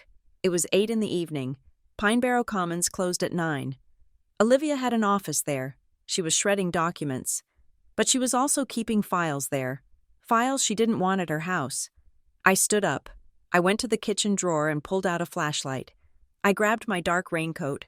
I wasn't a burglar. I was a nurse. I followed rules. But the rules were broken. The police were weaponized. The lawyers were lying. The banks were complicit. My grandmother had left a trap door. I just had to find the handle. I drove to downtown Gullhaven. I parked 3 blocks away from Pine Barrow Commons. I pulled my hat low. I was done being defensive. I was done being the victim. Tonight, I was going on the offense. The paperwork was heavy. I carried the box into the Tidemark County Courthouse with both hands. Feeling the strain in my shoulders, it weighed 20 pounds, maybe 30. It was a physical manifestation of my defense, a brick wall I was building one page at a time. Calvin walked beside me, his briefcase swinging in a steady rhythm. He looked grim. We are not asking for permission today. Naomi, he said, we are kicking the door down. We approached the clerk's window. I watched as Calvin slid the motions across the counter. Motion to strike. Petition for emergency review. Motion to compel production of documents. Motion for sanctions regarding bad faith allegations. The clerk stamped them. Thud, thud, thud. The sound echoed in the high-ceilinged hallway like gunshots. I felt a strange sense of calm. For the last week, I had been the prey, running through the woods while Olivia took potshots at me. Now, I was firing back. We are alleging that the petitioner, Olivia Patterson, has knowingly filed false statements to the court, Calvin told the clerk, his voice carrying just enough for the other attorneys in the room to hear. And we are alleging that the interim trustee, North Harrow fiduciary, is withholding critical asset data. The clerk looked up, eyes wide. North Harrow? They are big players. They are about to be big defendants. Calvin said, we walked out into the sunlight. I took a deep breath. The air in Gullhaven smelled of salt and wet pavement. She is going to react. Calvin warned, you poked the bear. Now get ready for the roar. The roar didn't sound like a scream. It sounded like a whisper campaign. Olivia's response to our motions arrived 48 hours later. It was a masterpiece of gaslighting. She didn't deny our claims with anger. She denied them with pity. I read her affidavit at my kitchen table. The beneficiary's aggressive legal filings are, unfortunately, consistent with her recent decline. Naomi has become paranoid, believing that family members and financial professionals are conspiring against her. This persecution complex is a classic symptom of the instability we are trying to manage. I love my sister, and I'm only trying to stop her from spending the estate on frivolous litigation driven by these delusions. I put the paper down. It was brilliant. If I fought back, I was paranoid. If I investigated, I was delusional. She had built a trap where my struggle only tightened the knots. But I wasn't struggling anymore. I was documenting. I opened my laptop and logged into a spreadsheet I had named The Ledger. Date: February 10th. Event: Olivia files response claiming paranoia. Fact: Olivia rented a secret office to shred documents. Fact: Olivia's phone number is linked to the police report. I typed it out. Cold, clinical. I wasn't writing a diary. I was building an indictment. 2 days later. The Gullhaven Ledger line ran a story on page 4. The headline was boring enough that most people would skip it. Local authorities note rise in civil dispute reporting, but the byline was Mara Ives, and the text was razor sharp. Police resources in Tidemark County are increasingly being diverted by false emergency calls stemming from inheritance battles and divorce proceedings. Investigations show, in several recent cases, digital reporting tools have been weaponized to create criminal records for individuals involved in high-stakes civil litigation. Sources indicate that private investigators and risk consultants are often the architects of these smear campaigns, using burner phones and public Wi-Fi to file anonymous complaints that police are obligated to log. The article didn't name me. It didn't name Olivia. It didn't name North Harrow, but it didn't have to. At 10 o'clock that morning, my phone buzzed. It was Olivia. "Did you see the paper?" I waited 5 minutes before replying. "No, I canceled my subscription to save money. Why?" 3 dots appeared, then vanished, then appeared again. Nothing. Just a boring article about taxes. "Hope you are well." She was panicking. She was wondering who the sources were. She was wondering if the police were actually investigating the false reports. Mara had planted a seed of doubt in Olivia's mind, and I intended to water it. I needed to close the loop between the players. I had Olivia. I had the man in the charcoal suit, but I needed the lawyer. Holt Varon was Olivia's attorney. He was the one filing the paperwork that called me crazy. He was the one standing in court, looking solemn and concerned. I spent 6 hours at the public library, digging through online archives. I wasn't looking for legal filings. I was looking for social connections. Gullhaven was a small world for the rich. They all swam in the same pond. I scrolled through 3 years of society pages, charity gala photos, and golf tournament results, and then I found it. It was a photograph from the Tidemark Charity Regatta 2 years ago. In the center of the frame, holding a crystal trophy, were 2 men. They were wearing polo shirts and boat shoes, their arms around each other's shoulders, laughing. The caption read, "Tournament winners, Holt Varon and Graham Dorn celebrate their victory. Graham Dorn." I froze. I zoomed in on the face of the second man. It was him. The man in the charcoal suit. The man who had watched me from outside the North Harrow building. The man who had called me in the grocery store and offered me $50,000 to go away. He wasn't just a consultant. He was Holt Varon's sailing partner. I printed the photo. The librarian looked at me as the printer whirred. "You look intense," she said. "I am solving a puzzle," I said, "and I just found the corner piece." They were a team. Varon handled the legal front. Dorn handled the dirty work, the surveillance, the intimidation, the risk consulting, and Olivia was the client who paid them both with money she didn't have yet. I didn't have to wait long to meet Graham Dorn officially. I was walking out of the library, the photo tucked in my bag, when a gray sedan pulled up to the curb. The window rolled down. "Ms. Patterson," a voice said. I stopped. Graham Dorn was sitting in the driver's seat. He wasn't wearing the charcoal suit today. He was wearing a cashmere sweater that probably cost more than my first car. "I think we got off on the wrong foot," he said. I looked at him. I memorized his face, the slight scar on his chin, the way his eyes didn't quite smile when his mouth did. "I don't get in cars with strangers." "Mr.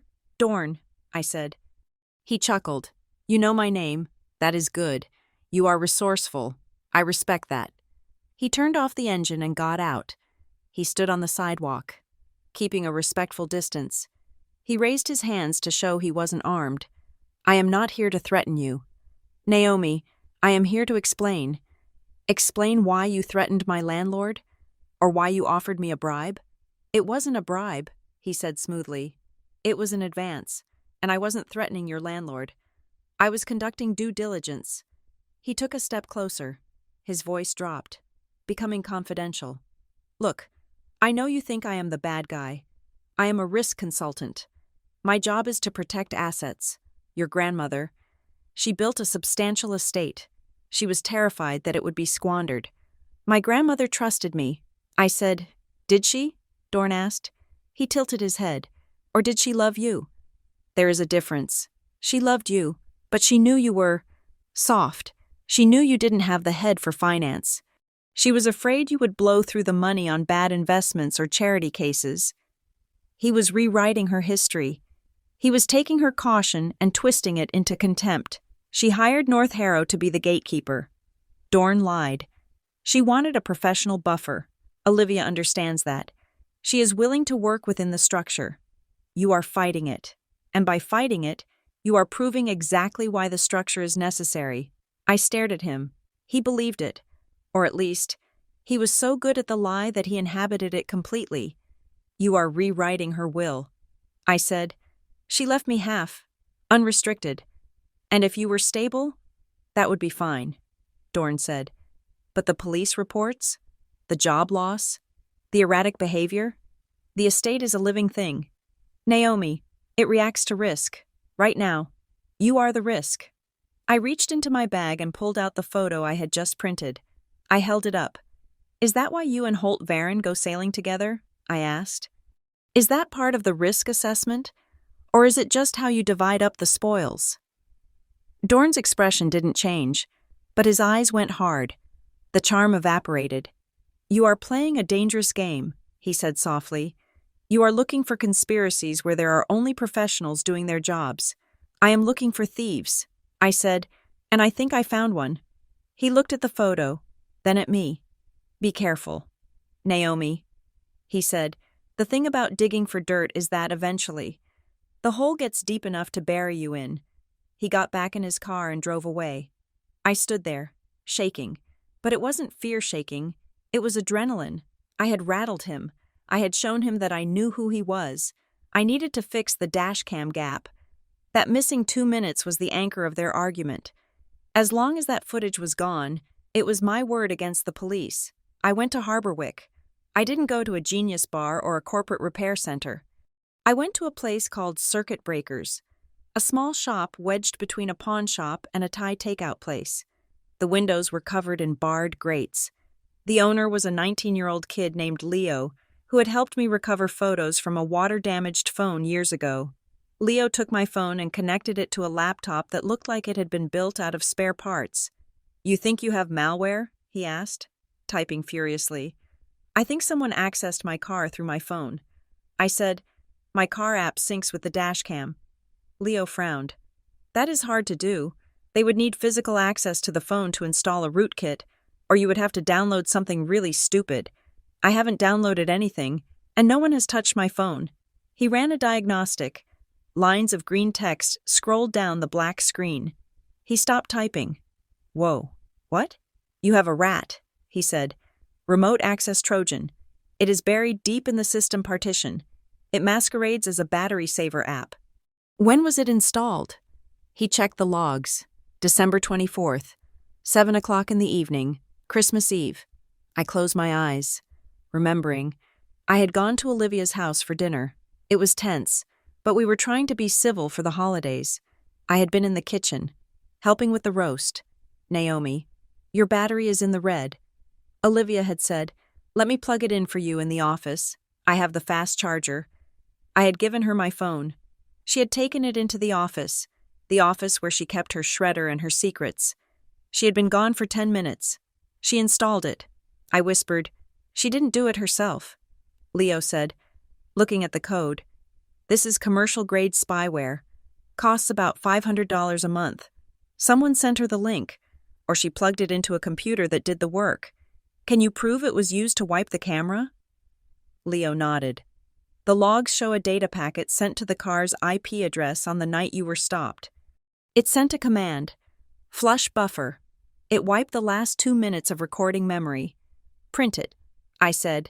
Print everything. I didn't scream. I didn't drive to Olivia's house and throw a brick through her window. I took the report from Leo and drove home. I sat at my table and opened the ledger. Date: December 24th. Event: Olivia takes my phone to charge it. Fact: malware installed at 1900 hours. Proof: forensic log from circuit breakers. I added the receipt for the malware analysis. I added the photo of Dorn and Varen. I was building a constellation of evidence. Each star was small, but together, they formed a picture of a monster. I called Calvin. We have them. I said, I know how they deleted the footage. Good, Calvin said, but save it. Save it? The court ordered mediation.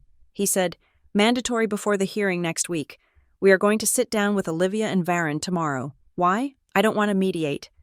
Because we need to see what they offer, Calvin said, and we need to get them on the record. If they lie in mediation, it looks bad. If they tell the truth, well, they won't tell the truth, but let's see how much they sweat. The mediation was held in a neutral conference room at the courthouse. The table was long and oval. Olivia sat on one side, flanked by Holt Varen. She looked pale, fragile, dressed in black like she was already in mourning for my sanity. I sat on the other side with Calvin, the mediator, a retired judge named Mr. Sterling, sat at the head. We are here to see if we can reach a resolution regarding the petition for emergency review. Mr. Sterling said. Holt Varen cleared his throat. He opened a file. My client loves her sister. He began, This has never been about money. This is about safety. However, Olivia recognizes that the court process is stressful for Naomi. To avoid further trauma, we are prepared to offer a compromise. He slid a document across the table. We propose a peaceful division, Varen said. The estate will be distributed as planned. No guardianship, no trust oversight from North Harrow. I looked at Calvin. It sounded too good to be true. What is the catch? Calvin asked. Varen smiled. No catch, just a simple acknowledgement. He pointed to paragraph 4. Naomi Patterson acknowledges that recent personal difficulties and periods of emotional instability necessitated the filing of the petition, and agrees that Olivia Patterson acted in good faith to protect the estate. I read the words. Acknowledges emotional instability. It was a trap. If I signed this, I got my money.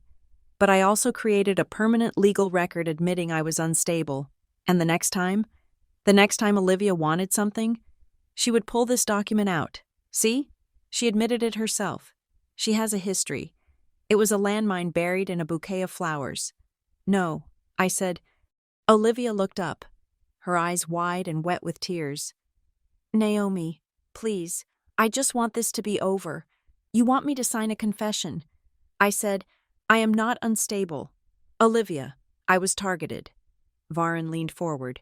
Ms. Patterson, this is a generous offer. We are giving you everything you want.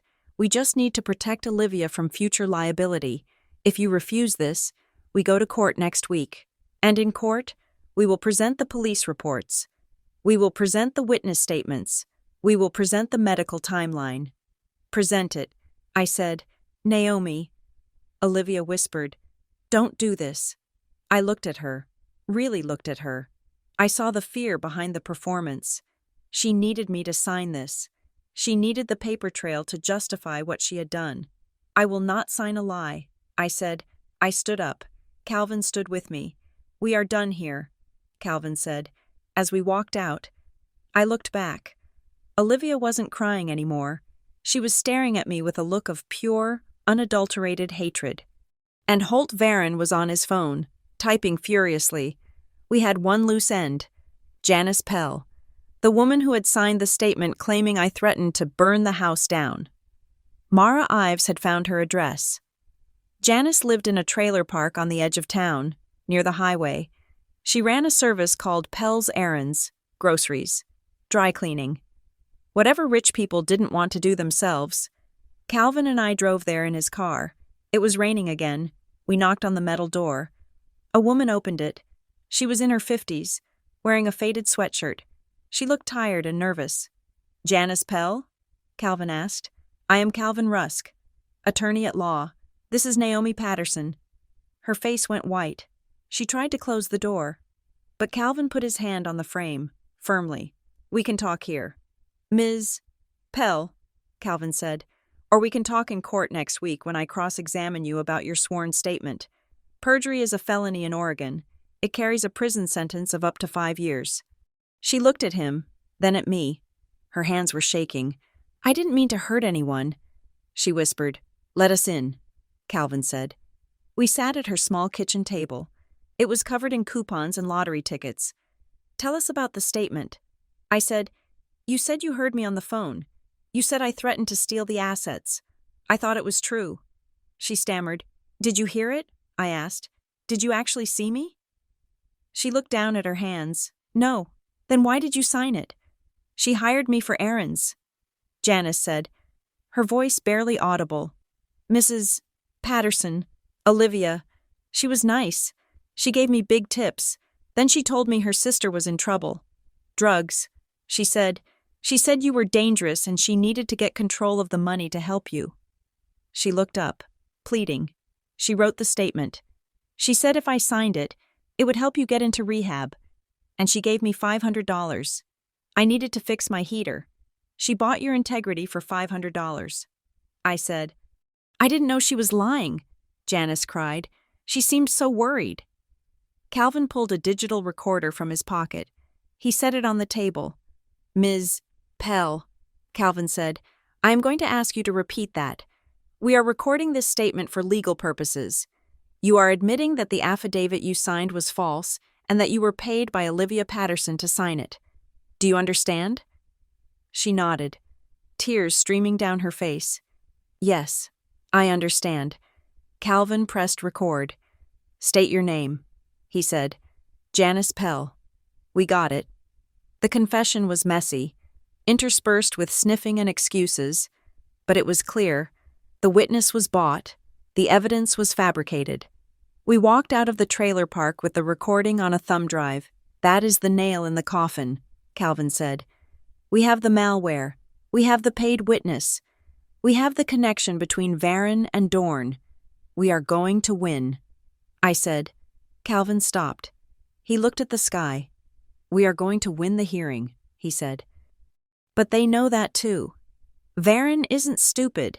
He knows his case is crumbling. So what will they do?" "They will flip the board," Calvin said. "The flip happened on Friday. I went to the mailbox. There was a certified letter from North Harrow Fiduciary. I tore it open standing in the driveway. Dear Ms. Patterson. Subject: Notice of temporary disbursement freeze. Due to ongoing litigation and significant concerns raised regarding the security of the estate assets. The interim trustee has exercised its discretion under Section 4 of the trust instrument to suspend all scheduled disbursements effective immediately. This freeze will remain in effect until the conclusion of all legal matters, including any appeals. Sincerely, North Harrow Fiduciary. Any appeals? I stared at the paper. They weren't just freezing it for the hearing. They were freezing it forever, even if I won next week. Olivia could appeal, and then appeal again. And North Harrow would keep the money locked up the entire time. They were starving me out. I had $300 in my bank account.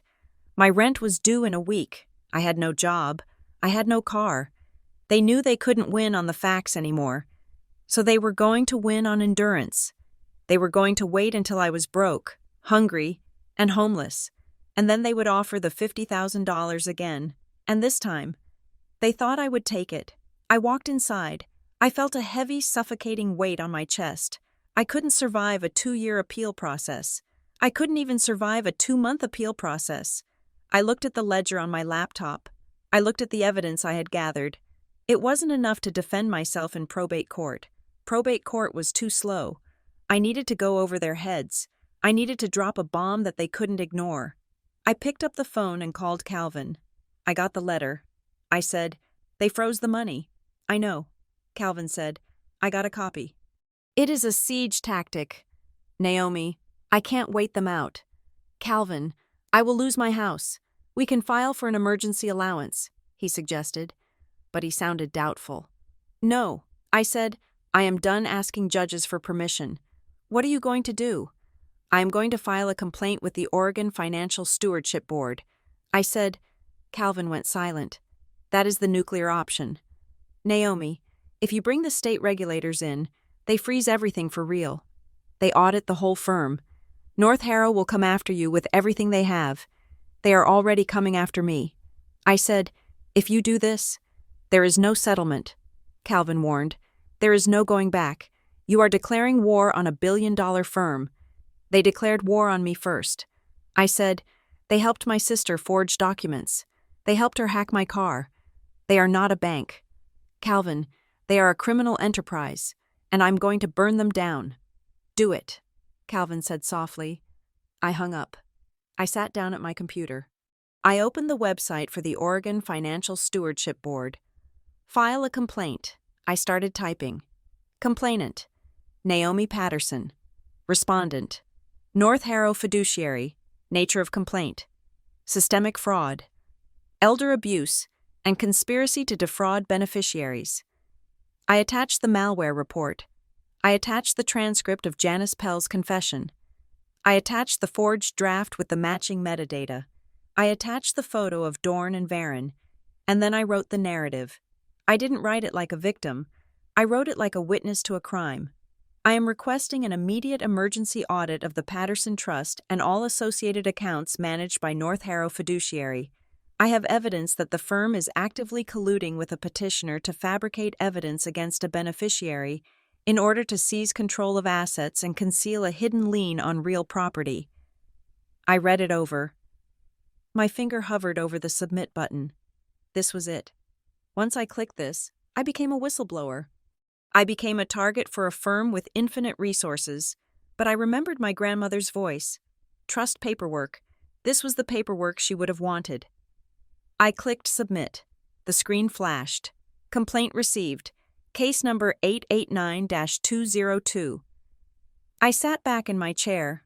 The room was quiet. The rain tapped against the window. I had no money. I had no job. But for the first time in weeks, I wasn't afraid. I was dangerous. The Tidemark County Courthouse was a fortress of limestone and mahogany, built to intimidate anyone who walked through its doors. It smelled of floor wax and judgment. I walked up the wide stone steps at 8:30 in the morning. I was not wearing the scrubs of a nurse, nor was I wearing the oversized sweaters I used to hide in. I wore a navy blue suit I had bought at a thrift store and had tailored to fit like armor. To my left walked Tessa Ward, her heels clicking a sharp rhythm on the concrete. To my right was Eli Sutherland, clutching his briefcase like it contained nuclear codes. And leading us was Calvin Rusk, looking less like a country lawyer today and more like a predator who smelled blood. We did not look like a winning team. We looked like a salvage crew, but we were the only thing standing between the truth and a lie worth millions. We entered courtroom 4. The gallery was empty, save for a few bored clerks and a reporter Mara Ives had tipped off, sitting in the back row with a notepad. Then, the other side arrived. Olivia Patterson entered the room like she was floating. She wore a cream-colored dress that suggested both wealth and humility. Her hair was pulled back in a severe, elegant bun. She looked radiant, tragic, and utterly trustworthy. Flanking her was Holt Varon, her attorney, who moved with the oil-slick confidence of a man who charged $600 an hour. And sitting behind them, in the first row of the gallery, was a shadow. Graham Dorn, the man in the charcoal suit, the risk consultant. He wasn't a party to the case. He wasn't a witness. He sat with his legs crossed, staring at the back of my head with dead, shark-like eyes. He was there to remind me that this wasn't just a legal dispute. It was a siege. I sat down. My hands were folded on the table. They did not shake. "All rise," the bailiff announced. Judge Beverly Hines swept in. She was a woman in her 60s with reading glasses perched on the end of her nose and a reputation for suffering absolutely no fools. She sat down, opened the file, and looked over her spectacles at the two tables. "We are here on the matter of the estate of Eleanor Patterson," Judge Hines said. "Specifically, the petition for emergency review filed by Olivia Patterson regarding the suitability of beneficiary Naomi Patterson." She looked at Holt Varon. "Mr. Varon, this is your motion. You may proceed." Varon stood up. He buttoned his jacket. "Your Honor," he began, his voice dropping to a register of deep concern, "this is a painful day for the Patterson family. My client, Olivia, has not brought this petition lightly. She brings it out of love. We are here because the estate is in danger, not from fraud, but from chaos." He gestured toward me. "The respondent, Naomi Patterson, is currently spiraling. In the last 10 days, she has been suspended from her employment at the Marrowline Clinic due to substance allegations. She has been detained by police for the unauthorized use of a vehicle. She has exhibited paranoia, aggression, and financial recklessness." He paused for effect. "We are not asking to disinherit her, Your Honor. We are asking for a protective trust. We are asking that North Harrow fiduciary be granted full discretion to manage her share until she is well." Judge Hines looked at Olivia. "Ms. Patterson, you signed the affidavit alleging these episodes. Do you stand by them?"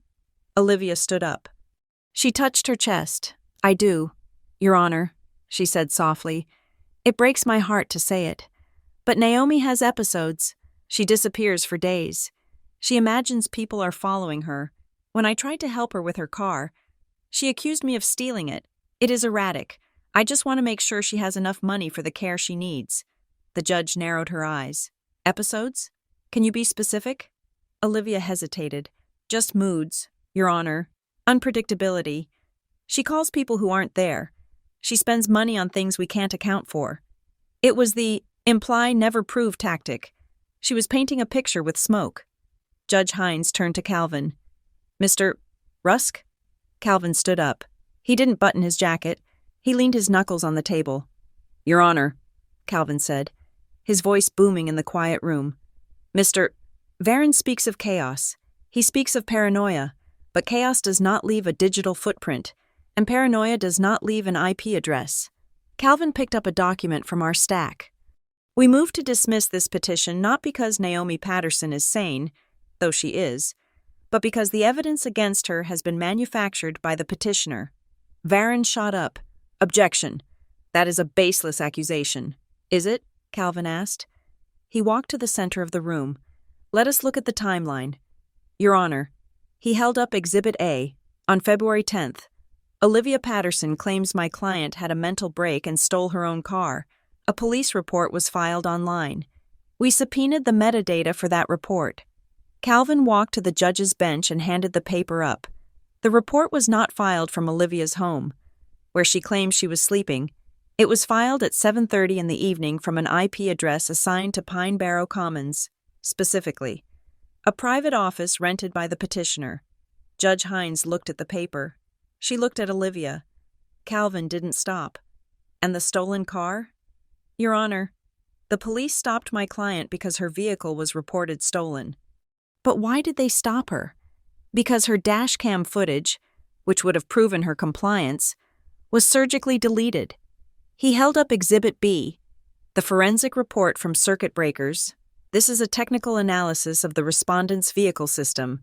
It shows that on December 24th, a piece of malware known as a remote access Trojan was installed on Naomi's phone. This malware was used to remotely wipe the camera memory 2 minutes before the police stop." The courtroom was silent. Even the air conditioning seemed to hold its breath.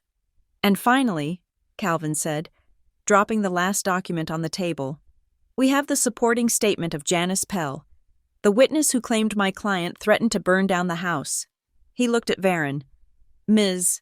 Pell recanted her statement yesterday. We have a sworn recording in which she admits she was paid $500 by Olivia Patterson to fabricate the story." Varon's face went stoic, the mask of a lawyer who realized he had stepped onto a landmine. Olivia sat perfectly still. Her hands were gripping the table so hard her knuckles were white.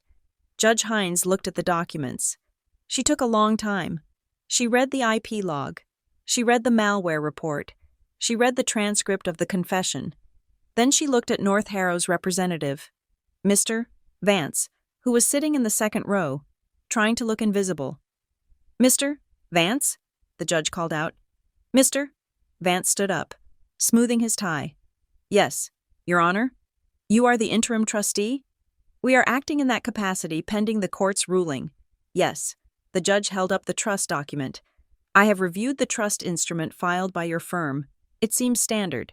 However, in light of these allegations of fraud, I am ordering a full production of the controlling documents, not the summary, the original, wet ink instrument signed by Eleanor Patterson. Do you have it?" Mr. Vance shifted. "Your Honor, the originals are in our vault. We provided certified copies. I want the original," the judge snapped. "Now, or I hold you in contempt.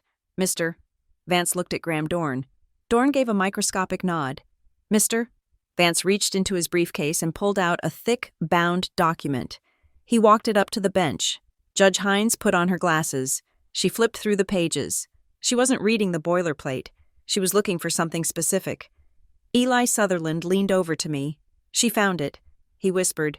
The judge stopped on page 42. Her eyebrows went up. "Mr. Varin," she said, "are you aware of Section 9, Paragraph C of this trust?" Varin frowned. "I believe that is the standard spendthrift clause." "Your Honor?" "No."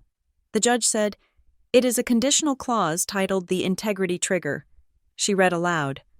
"In the event that any beneficiary is found to have intentionally falsified reports, documents, or testimony in an attempt to influence the distribution of assets, that beneficiary's share shall be immediately held in restricted status pending a third-party investigation. Furthermore, an independent trustee must be appointed to oversee the audit." The room went cold. My grandmother had known. She hadn't just written a letter. She had written a trap into the law of the estate. Judge Hines looked at Olivia. "Ms. Patterson," she said, "did you know about this clause?" Olivia stood up. Her composure was cracking. The radiant sister was gone, replaced by something sharp and cornered. I have never seen that version," she stammered. "That must be an old draft. The final version removed that clause." The judge stared at her. "This is the wet ink original, Ms. Patterson, handed to me by your own trustee. How would you know what was removed unless you were involved in drafting it?" "I wasn't," Olivia said, her voice rising. "I just mean, Grandmother said she took it out. She told me she trusted me. You said in your affidavit that you had no knowledge of the estate's inner workings." The judge pointed out. "I don't," Olivia snapped. "I just know that Naomi is the one who is unstable. She hacked her own car. She paid that witness to lie." "Olivia," Varin hissed, grabbing her arm, "sit down." But she didn't sit. She pointed at me. "She is lying. She was the one driving the car when it was reported. She knows the report said unauthorized use, not theft. She is twisting the words." I looked at her. "Olivia," I said quietly, "I never saw the original report. I only saw the summary the police showed me.